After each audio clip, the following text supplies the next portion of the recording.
안녕하세요. 블랙스톤입니다. 오늘은 모욕죄에 대해서 알아보겠습니다. 저는 온라인상 모욕을 당해 6번 고소를 진행하였고 각하, 기소중지, 형사조정, 가해자 벌금형 등 모욕죄로 고소할 때 일어날 수 있는 대부분의 경우를 겪어봤습니다. 하지만 저는 법률 전문인이 아니기 때문에 이 영상을 참고 자료로만 이용하시길 바랍니다. 자, 그럼 본격적으로 모욕죄에 대해 알아보겠습니다. 우선 상대방이 온라인상에서 욕설을 했고 그로 인해 모욕 피해를 입어 고소해야겠다는 마음을 먹으셨다면 대한민국 형법 제311조를 찾아보셔야 됩니다. 대한민국 형법 제311조는 공연히 사람을 모욕한 자는 1년 이하의 징역이나 금고 또는 200만원 이하의 벌금에 처한다고 규정하고 있습니다. 사법기관에서 모욕 사건의 경중을 판단하여 알맞은 형벌을 내리는 것이죠. 하지만 단순히 상대방이 욕설을 했다는 이유만으로 무작정 가해자를 형사처벌해달라고 요청할 수는 없습니다. 구성 요건이 충족된 경우에만 가해자를 처벌할 수 있기 때문입니다. 다시 말해 형법 제311조의 앞부분 공연히 사람을 모욕한 자에 해당하는 경우에만 처벌할 수 있다는 것이죠. 문장이 단순해 보이지만 단어 하나하나가 내포하는 의미가 매우 복잡하기 때문에 법률 조항만 보는 경우 본인의 사건이 구성 요건에 해당하는지 여부를 판단하기 어렵습니다. 제가 대법원 판례, 논문, 그리고 제가 겪은 고소 사건을 덧붙여 설명해 드릴 테니 자신의 사건과 비교해 보시길 바랍니다. 이제 가해자를 처벌하기 위해서는 구성 요건에 해당해야만 가능하다는 것을 알았으니 모욕죄의 구성 요건이 어떤 것들로 구성되어 있는지 알아볼 차례입니다. 형법 제311조의 앞부분 공연히 사람을 모욕한에서 공연히는 공연성, 사람을은 특정성, 모욕하는 모욕성을 의미합니다. 이 세 가지 구성 요건이 모두 성립된 상황에서만 가해자를 처벌할 수 있는데 초등학교 때 배운 교집합을 생각하시면 편할 듯합니다. 가운데 교집합이 되어 공연성, 특정성, 모욕성 모두 충족되었을 때 모욕죄가 성립이 된다는 거죠. 정말 중요하기 때문에 다시 한번 강조해드리면 공연성과 모욕성이 성립되더라도 특정성이 성립되지 않으면 가해자를 처벌할 수 없고 특정성과 모욕성이 성립되더라도 공연성이 성립되지 않으면 가해자를 처벌할 수 없다는 뜻입니다. 그럼 이제 구성 요건을 해석해 보도록 하죠. 첫 번째, 공연성. 공연성을 쉽게 설명하면 가해자가 피해자를 모욕하는 언행을 할 때 제3자가 이를 목격하거나 가해자가 제3자에게 피해자를 모욕하는 언행을 할 때 성립되는 구성 요건입니다. 누구나 쉽게 접근할 수 있는 온라인 공간에서 웬만하면 성립을 하겠죠. 하지만 고소장을 접수하는 경찰서에서는 공연성과 특정성을 트집잡고 수사 종결을 위해 유도 질문을 하는 경우도 있으므로 이런 경우를 대비해서 공연성의 개념을 확실히 알아둘 필요가 있습니다. 그럼 판례를 통해 공연성의 개념을 확실히 설명해 드리겠습니다. 대법원 1981년 10월 27일 선고 8일도 1023. 이 판례에서 공연성은 불특정 또는 다수인이 인식할 수 있는 상태를 의미한다고 밝혔습니다. 문장이 짧은데도 불구하고 다소 어렵게 느껴질 수 있는데 생략된 단어들이 있고 단어의 뜻이 애매모호하기 때문이죠. 우선 머릿속에 불특정 또는 다수인 그리고 상태 두 단어를 각인시키고 설명을 들으시기 바랍니다. 불특정 또는 다수인 이 문구에는 생략된 단어가 있습니다. 생략된 단어를 포함해서 문장을 만들면 다음과 같이 만들어집니다. 제3자가 불특정한 경우 그 대상의 숫자가 다수이든 소수이든 상관이 없고 제3자가 다수인 경우 그 대상이 불특정하든 특정하든 상관없다는 뜻이죠. 아직도 뜻이 완벽하게 이해되지 않으실 겁니다. 특정한 것과 불특정한 것을 구분할 수 없기 때문이죠. 판례에서도 불특정과 특정을 구분할 수 있는 구체적이고 일반적인 기준을 제시해주지 않았습니다. 그래서 제가 논문을 검토하고 모욕죄 고소를 직접 경험하면서 다음과 같은 간단한 결론을 도출했습니다. 특정한이 의미하는 바는 제3자가 피해자와 친분이 있어 모욕당한 사실을 전파할 가능성이 낮은 사람. 불특정한이 의미하는 바는 제3자가 피해자와 친분이 없어 모욕당한 사실을 전파할 가능성이 높은 사람이라 할 수 있습니다. 지금까지의 내용을 종합하여 결론을 내리면 제3자가 친분이 없는 사람이라면 소수에게 전파되더라도 공연성이 성립되고 제3자가 친분이 있는 사람이라면 다수에게 전파되어야만 공연성이 성립된다라고 할 수 있습니다. 추가적으로 대법원 1981년 10월 27일 선고 81-1023 이 판례에서 공연성은 불특정 또는 다수인이 인식할 수 있는 상태를 의미하므로 비록 개별적으로 한 사람에 대하여 사실을 유포하더라도 이로부터 불특정 또는 다수인에게 전파될 가능성이 있다면 공연성의 요건을 충족한다고 밝혔습니다. 또한 대법원 2007년 3월 30일 선고 2007-914 이 판례에서 공연성은 불특정 또는 다수인이 인식할 수 있는 상태를 말하고 그 내용이 불특정 또는 다수인에게 알려져야만 하는 것은 아니다라고 판시하였습니다. 이 두 판례가 의미하는 바는 모욕행위가 제3자에게 알려질 필요는 없으며 제3자에게 알려질 수 있는 상태, 즉 전파될 가능성만 있다면 공연성이 충족된다는 것이죠. 이 판례는 온라인 게시글로 인해 피해를 입은 경우 적용할 수 있습니다. 어떠한 사람이 온라인 게시글에 나를 모욕한 상황에서 아직 그 글을 제3자가 보지 못한 경우라도 그 글이 전파될 가능성이 있는 상태라면 공연성이 성립된다는 것이죠. 지금까지 공연성에 대해 살펴보았는데 온라인 공간에서 욕설을 하는 경우 이를 목격하는 제3자는 피해자와 친분이 없을 확률이 높고 이로 인해 피해자가 모욕받은 사실이 전파될 가능성이 높은 상태이기 때문에 웬만한 경우 공연성이 성립된다는 결론을 도출할 수 있었습니다. 다만 귓말로 욕설을 듣는 경우나 피파 온라인과 같이 1대1로 게임을 하는 도중에 욕설을 듣는 경우에는 전파 가능성이 없어 공연성이 성립되지 않는다는 것을 참고하시길 바랍니다. 두 번째, 특정성. 형법 제311조는 사람을 모욕할 경우 처벌한다고 규정하고 있으며 이 뜻은 모욕당한 대상이 특정된 사람일 경우에만 모욕죄가 성립된다는 것입니다. 그렇다면 온라인 공간에서 닉네임을 향해 욕설을 하는 경우 특정된 사람이 모욕당했다고 할 수 있을까요? 비록 닉네임이 온라인 공간에서 그 사람을 대표하는 기능을 할지라도 온라인 공간은 비대면성을 특징으로 하기 때문에 그 닉네임을 사용하는 사람이 현실 세계에서 어떤 사람인지 알 수 없으며 이러한 이유로 특정된 사람이 모욕당했다고 할 수 없습니다. 결국 온라인 공간에서는 닉네임을 통해 그 사람이 현실 세계에서 어떤 사람인지 알 수 있어야만 특정성이 성립된다는 것이죠. 그런 판례를 통해 좀 더 자세히 알아보도록 하겠습니다. 대법원 2004년 6월 25일 선고 2003-4934 이 판례에서는 모욕이 반드시 대면성을 요건으로 하는 것이 아니다라고 밝혔으며 대법원 1982년 11월 9일 선고 82-1256 대법원 2002년 5월 10일 선고 2000-5014 이 두 판례에서는 사람의 외부적 가치를 저하시키는 행위를 함에 있어 그 표현의 내용을 주의사전과 종합 판단하여 그것이 그 사람을 특정하는 것임을 제3자가 알 수 있을 때에는 그 명예에 관한 죄가 성립된다고 밝혔습니다. 이 판례들이 의미하는 바는 온라인 공간이 서로 대면하지 않은 상태라도 특정성 성립에는 문제가 되지 않으며 제3자가 판단했을 때 그 닉네임을 사용하는 피해자가 어떠한 사람인지 인식이 가능하다면 특정성이 성립이 된다는 것이죠. 공연성에서 제3자가 언급된 적이 있기 때문에 헷갈리실 수 있습니다. 간단히 그림을 통해 비교해 보도록 하죠. 공연성은 피해자가 모욕당하는 장면을 제3자가 목격하기만 해도 인정되는 구성 요건이고 특정성은 피해자가 어떠한 인물인지 제3자가 인식해야만 인정되는 구성 요건이라 할 수 있습니다. 그럼 온라인 공간에서 일어날 수 있는 모욕 사건을 가정해보고 조금 더 쉽게 설명해 보도록 하겠습니다.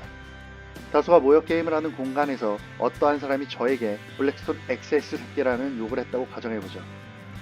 비록 가해자가 저에게 욕설을 했더라도 게임 내부의 사람들은 블랙스톤의 닉네임을 사용하는 제가 어떠한 사람인지 모를 것이고 실존하는 제가 모욕을 당했다기보다는 블랙스톤이라는 닉네임이 모욕당했다고 생각할 것입니다.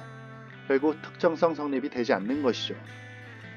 그런데 제가 프로필의 사진을 게시하였거나 인적사항을 공개한 후 욕설을 중지할 것을 요청하였다면 이야기는 달라집니다. 제3자가 판단했을 때 사진 또는 인적사항을 통해 블랙스톤이라는 닉네임을 사용한 자가 현실 세계에서 어떠한 사람인지 충분히 알 수 있기 때문에 특정성이 성립된다는 것이죠. 저 같은 경우에는 사진을 게시하지 않고 실명, 거주지, 연락처를 공개한 후 욕설 중지를 요청한 때에는 특정성이 부정되어 각하 처분을 받았고 이후 사진을 프로필에 게시해놓고 실명, 거주지, 연락처를 공개한 후 욕설 중지를 요청한 때에는 특정성이 인정되어 가해자 벌금형이 내려졌습니다.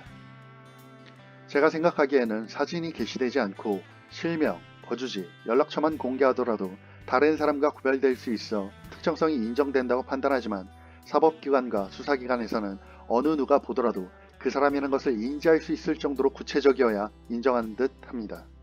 그렇기 때문에 상대방이 욕설을 하는 경우 본인을 특정할 수 있는 가능한 많은 정보를 쓴 후 욕설을 중지해달라고 요청할 것을 추천드립니다.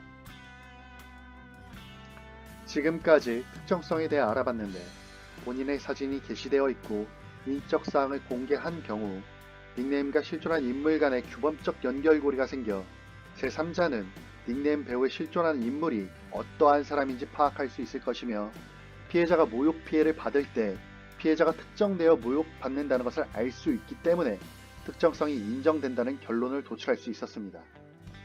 다만 인적사항을 공개한 이후 상대방이 욕설을 중지한 경우 특정성이 부정된다는 것을 참고하시길 바랍니다.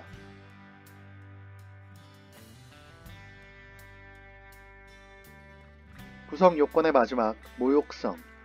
대법원 2003년 11월 28일 선고 2003도 3971. 대법원 2015년 9월 10일 선고 2015도 2229. 이 두 판례에서는 어떠한 표현이 거칠고 무례하여 상대방에게 불쾌감을 야기하는 수준에 그쳤다면 모욕이라 할 수 없지만 사람의 사회적 평가를 저하시킬 만한 추상적 판단이나 경멸적 감정을 표현하는 경우 모욕죄에서 말하는 모욕이다라고 밝혔습니다. 여기서 짚고 넘어가야 할 점은 무례하여 불쾌감을 야기하는 수준과 사회적 평가를 저하시킬 만한 표현의 기준을 누가 어떻게 구분하냐는 것이죠. 쉽게 구분할 수 있는 일반적인 기준이 있다면 좋겠지만 슬프게도 구분할 수 있는 일반적인 기준은 존재하지 않으며 개별 사건마다 경위를 따져 그 사건을 담당하는 판사가 판단하는 것입니다. 저희는 과거의 판례를 통해 대충 짐작만 해볼 수 있다는 거죠. 그럼 과거의 대법원 판례와 제가 고소한 사건을 통해 기준을 도출해 보도록 하죠. 대법원 2015년 9월 10일 선고 2015도 2229. 이 판례에서 나이 처먹은 게 무슨 자랑이냐의 표현은 무례하여 불쾌감을 야기하는 수준으로 보아 모욕성을 부정하였습니다. 반면 2007년 1월 30일 선고 2006 고정 1777. 이 판례에서는 뚱뚱해서 돼지 같은 것의 표현을 모욕으로 봐 모욕성을 인정하였습니다. 저는 두 판례의 경우 모두 모욕죄로 처벌할 수준은 아니라고 생각하지만 판사는 사건의 경위가 어떻게 진행되었는지를 종합적으로 판단하여 모욕죄 처벌 여부를 결정하는 듯 합니다. 과거의 판례만 살펴보면 모욕죄의 모욕성 성립은 그리 어려워 보이지 않습니다. 하지만 과거 이를 악용하여 고소를 남발하는 사람들이 생겨났고 대검찰청은 이에 대한 해결책으로 2015년 4월 13일 인터넷 악성 댓글 고소사건 처리 방안을 발표했습니다. 모욕죄 혐의가 인정되더라도 고소 남용에 해당하면 조사 없이 각하 처분한다는 내용이었죠. 그래서 온라인 공간에서 일어난 모욕 사건은 웬만한 욕설이 아니면 각하 처분이 떨어집니다. 저도 구성 요건이 충족되었음에도 불구하고 각하 처분을 받은 적이 있는데 다음과 같은 비논리적이면서도 엉뚱한 이유를 대면서 각하 처분을 받았습니다. 첫 번째, 게임에서는 글이 게시되는 속도가 빠르고 게임 종료와 동시에 사라진다. 이러한 주장은 게임에서 글이 빠르게 사라지더라도 이를 목격한 제3자가 타인에게 전파할 경우 모욕당한 사실이 연속하여 전파된다면 다수에게 전파될 위험성이 있다는 주장으로 반박할 수 있습니다. 두 번째, 게임의 접속을 끊어 모욕의 피해 상태에서 쉽게 벗어날 수 있다. 이러한 주장은 고소인이 게임의 접속을 끊어 벗어나더라도 피고소인이 고소인을 모욕하는 언행을 지속한다면 제3자에게 지속되어 전파되기 때문에 게임의 접속을 끊는 것은 의미가 없다는 주장으로 반박할 수 있습니다. 세 번째, 게임 내부에서 욕설하는 유저에게 내부적인 제재 조치를 한다. 이러한 주장은 게임 내부적 제재는 형벌이 아니며 이러한 이유로 형사적 처벌을 하지 않는 경우 모든 형법은 있을 필요가 없다는 주장으로 반박할 수 있습니다. 네 번째, 고소인 스스로 자신의 인적사항을 밝혀 법익 침해를 야기했다. 이러한 주장은 상대방이 욕설을 하였고 인적사항을 밝혀 욕설을 중지할 것을 요청하는 경우 대부분의 유저들은 형사적 처벌이 두려워 중지하기 때문에 고소인은 법익 침해를 야기한 것이 아니라 방어적 수단으로 인적사항을 밝혔다는 주장으로 반박할 수 있습니다. 결론은 가해자의 욕설이 심하지 않다면 다른 이유들을 제시하며 각하 처분을 한다는 것이죠. 그렇다면 가해자가 어느 정도의 욕설을 해야 처벌할 수 있는지 궁금하실 겁니다. 제가 고소를 통해 알아낸 단 한 가지는 가해자가 가족을 언급하며 폐륜적인 언행을 하면 각하가 되지 않고 종국적으로 가해자 벌금형이 떨어지게 된다는 것입니다. 지금까지 모욕사항에 대해 알아봤는데 모욕성 성립은 쉬운 것이 사실이나 온라인 공간에서는 모욕 정도가 심하지 않다면 엉뚱한 이유로 각하 처분을 받게 되므로 폐륜적인 언행이 아니라면 그냥 잊자라는 결론을 도출할 수 있었습니다. 구성 요건이 모두 충족되어도 수사가 종결이 되는 것은 안타깝지만 어쨌든 수사를 하고 형벌을 내리는 것은 사람이 하는 일이고 수사를 하는 수사관과 기소를 결정하는 검사, 판결을 내리는 판사, 즉 사람을 설득해야 하는데 가벼운 욕설 피해로는 이들을 설득할 수 없습니다. 그럼 이들을 설득하는 과정을 알아보도록 하죠. 모든 구성 요건이 충족되었고 상대방이 폐륜적인 언행을 했다면 욕하 원칙에 맞춰 고소장을 작성하세요. 제가 여태까지 설명해드린 모욕성, 특정성, 공연성을 본인의 사건에 대입하여 작성한 후 자신의 모욕 사건의 경위를 써서 마무리해 주시면 됩니다. 사실 모든 구성 요건이 충족되었고 증거도 확실하며 고소장 작성도 완벽하다면 경찰서, 검찰청 어디를 가든 상관이 없습니다. 하지만 과정에 약간의 차이가 있으니 설명해 드리도록 하겠습니다. 경찰서의 접수는 근처 지구대가 아닌 경찰서로 가셔야 합니다. 고소장을 작성해 방문을 하시면 방문과 동시에 진술을 하실 수 있는데 모욕죄 법리를 잘 모르고 고소장도 허술하게 작성하여 방문한 경우 수사관은 각하를 유도하는 질문을 하고 수사도 대충 한 후 검찰의 불기소 의견으로 송치할 가능성이 높습니다. 모욕죄와 같은 경미한 사건은 검사가 대부분의 경찰의 의견을 따라주기 때문에 아주 빠르게 각하 처분을 받으실 겁니다. 이와는 반대로 모욕죄 법리를 모두 이해하여 진술을 제대로 하셨다면 수사관은 가해자를 특정하는 과정을 거칩니다. 가해자가 어떠한 사람인지 모르기 때문에 수사관은 모욕 사건이 일어난 사이트 혹은 게임 회사에 가해자 인적사항을 알아내야 하는데 가해자의 인적사항을 알아내기 위해서는 수사관은 판사에게 영장을 발부받아 해당 사이트에 연락을 해야 합니다. 그런데 사이트나 게임 회사의 연락처를 모른다면 수사 기간이 길어지겠죠. 사전에 여러분들이 해당 사이트 고객센터에 문의하여 수사관이 컨택할 수 있는 연락처를 미리 받아놓고 수사관에게 그 연락처를 준다면 수사 진행이 빨라질 수 있습니다. 이 과정이 끝나면 수사관은 가해자를 특정하여 진술을 한 후 기소 의견으로 송치를 할 것이고 얼마 지나지 않아 검사에게 전화가 걸려옵니다. 이 과정은 간단한 사실관계만 묻는 짧은 전화 진술이라고 봐도 무방합니다. 이후 보통 검사는 판사에게 벌금형 구약식 명령을 청구하고 판사는 이변이 없는 한 검사가 청구한 금액에 맞게 구약식 명령을 합니다. 검찰청 접수는 지방검찰청을 방문하여 고소장을 접수하시면 됩니다. 고소장을 접수하면 며칠 뒤 검사가 배정되고 검사를 보조하는 검찰주사 또는 검찰주사부의 직책을 맡은 사람이 고소장을 검토하여 검사에게 보고를 올립니다. 만약 이때 고소장이 엉망이라면 검찰주사 또는 검찰주사부는 각하의 의견에 보고서를 올리고 검사는 피해자에게 간단한 전화 진술을 한 후 각하 처분을 내립니다. 이와는 반대로 고소장을 잘 작성하셨다면 검사는 근처 경찰서에 수사 지휘를 내리고 경찰서에 가셔서 진술을 하시는 겁니다. 이때는 이미 검찰청을 통해 수사 지휘가 내려왔기 때문에 경찰의 태도는 경찰서에서 고소장을 접수할 때보다 적극적일 확률이 높습니다. 이후 과정은 경찰서에서 접수할 때와 동일합니다. 고소장은 경찰서와 검찰청 모두 접수가 가능하지만 약간의 차이가 있는데 첫 번째, 경찰서에서 접수할 경우 당일 진술이 가능하지만 검찰청에서 접수할 경우 경찰서에 수사 지휘가 내려져야 진술이 가능합니다. 두 번째, 고소장이 엉망이라면 경찰서에서 접수할 경우 구두로 경찰관을 설득할 가능성이 조금이라도 있지만 검찰청에서 접수할 경우 짧은 전화 진술의 기회밖에 없으며 설득할 가능성이 매우 희박합니다. 고소장 작성이 완벽하고 증거가 확실히 있지만 말주변이 부족한 경우 검찰청에서 접수하시기 추천드리고, 고소장 작성이 미비하지만 증거가 확실하고 말주변이 좋으면 경찰서에서 접수하시길 추천해드립니다. 지금까지 판례와 저의 고소 경험을 토대로 모욕죄에 대해 설명해드렸습니다. 최대한 자세히 설명을 해드렸지만 여러분들이 원하는 내용이 없었을 수도 있습니다. 좋아요와 구독 눌러주시고 댓글로 질문을 남겨주시면 이에 대한 조언 답변 드리도록 하겠습니다. 지금까지 블랙스톤이었습니다. 감사합니다.